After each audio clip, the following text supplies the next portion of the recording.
Pakiramdam mo kulang ka sa budget, may kotse ka at ngayon sinisisi mo ang kotse mo, bakit ka nagkukulang ng budget? Ang video na ito ay kung bakit hindi problema ang kotse kundi ang cash flow mo.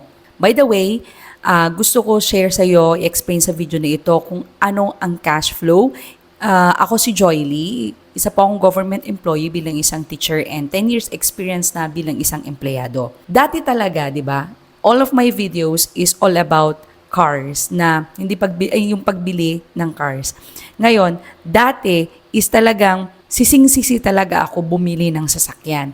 So sabi ko, ano ba? Bakit naman kasi ako? Paano ko napasok sa ganitong sitwasyon na bumili ng sasakyan? Sinisisi ko kung yung registration ko, sinisisi ko yung gas ko everyday. Basta sinisisi ko yung ang dami-dami kong gastos. Until, syempre, tumagal na yun sa akin yung kotse, 10 years, parang ngayon, parang naka-adjust na ako, tumaas ang sahod, ganyan. Parang naka-adjust na ako sa parang mga gastusin, parang nasanay, di ba? Parang sa 10 years ba naman yun na sasakyan ko is parang nandun na, parang naging okay na siya. Pero ngayon, nitong mga nakaarang araw, parang kasing na-deprive ko yung sarili ko dahil kagastos ko sa sasakyan, parang na-deprive ko yung sarili ko ng pagbili ng mga t-shirts, yung mga ganun, o gusto ko rin ng mga wants ko. Tapos biglang kaming napadaan sa mall and then merong sale. Tapos favorite ko na kulay ng t-shirt, mas madalas ay black. So merong sale and then yung brown na t-shirt, pero hindi siya brown, yung parang patay na brown, gustong-gusto ko, sale talaga siya. And then, ayaw ko talaga siyang bilihin. Kasi, sabi ko, ang dami ko ng t-shirt, tapos mga bago pa yung iba. Tapos sumagot yung kaibigan ko. Sabi niya, close na close talaga, close. Sabi niya, di ba ang rules natin, sabi niya, pag may nagustuhan, tapos lalo na sale, bilihin na natin, sabi niya. So, parang na-mesmerize ako doon, parang, oo nga no, parang ganon.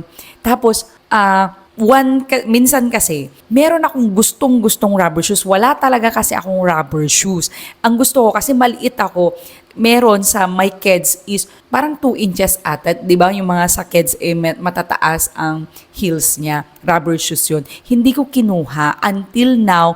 2 years, 3 years na nakakalipas, hindi ko talaga siya kinuha. Pinabibili ko rin sa kanya, sabi niya, hindi ka naman nagdesisyon noon, sabi niya. So, hindi namin kinuha yon. So, sabi ko, nung balik tayo dun sa may t-shirt, no? So, sabi ko, nung ni-remind niya sa akin na, di ba, ang rules natin, pag meron na nagustuhan, bilhin. So, impulsive buying talaga. Napa-oo ako. So, sabi ko, napapaisip tuloy ako, kailangan ko ba o hindi? So, parang, this time, hindi na po pwede, ng realization ko na this time, hindi na po pwede na sasabihin kong kotse kasi tumaas yung sahod, nag-additional income ka, meron kang mga additional income na nare-receive. So sabi ko, hindi na kotse ang problema dito. There is something wrong with my buying style ngayon. So lumalabas siya is lifestyle inflation. So kung may kotse ka, at tignan mo yung cash flow mo. Ang cash flow is pagpasok ng pera, paglabas ng pera, at magkano ang natitira sa'yo yung neto mo. Para kasi siyang kuryente, no? Dumadaloy. Papasok, lalabas.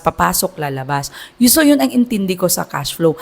At kung magkano yung neto mo, paano mo siya pinapalago ngayon? Yun yung cash flow. Dapat may pumapasok sa atin na maliban sa ating monthly income. So kung pakiramdam mo na parang sinisisi mo ngayon yung kotse mo pero ilang years na nakakalipas, no? Kung ikaw ay may kotse ngayon na empleyado na katulad ko, please check your personal income and expenses. Tapos, i-label mo ngayon ng 3 expenses. There are 3 types of expenses kasi. I-label mo, i-jot down mo yung mga expenses mo.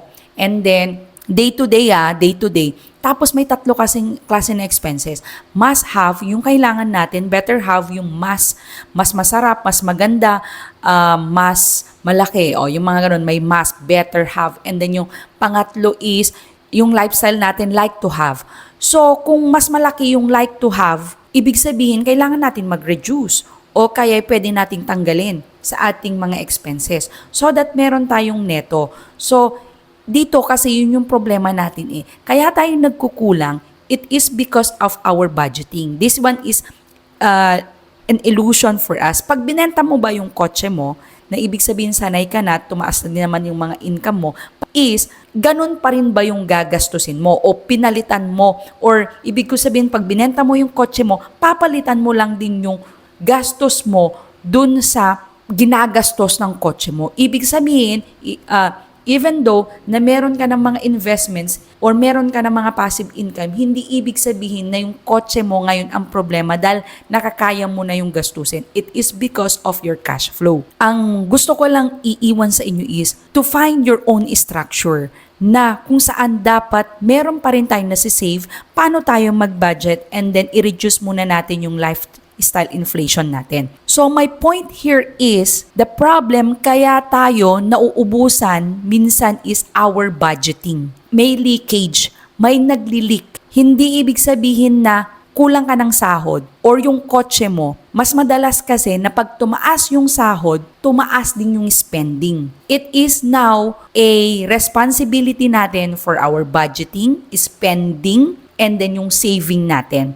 So, tatandaan natin na always magkaroon tayo ng saving kahit magkano yung percentage na ilalagay mo so that we can use to grow our cash flow para lumago pa. Para pag gusto natin magka-once, dapat mas malakas yung pumapasok sa atin para yung cash flow natin mas malakas pa rin yung kahit na gumastos tayo ng once natin, hindi po pwedeng hindi rin tayo gumastos ng once. Diba? Kaya ka nga nagwo-work para din na meron kang makuha mo yung luho mo for yourself and for your family para maramdaman mo rin na talagang umeffort ka din, na maramdaman mo rin na meron kang bang narating din naman sa buhay. So, ito lang gusto kong iwan sa inyo. Ang kalaban kasi natin dito is we don't know how to follow our money.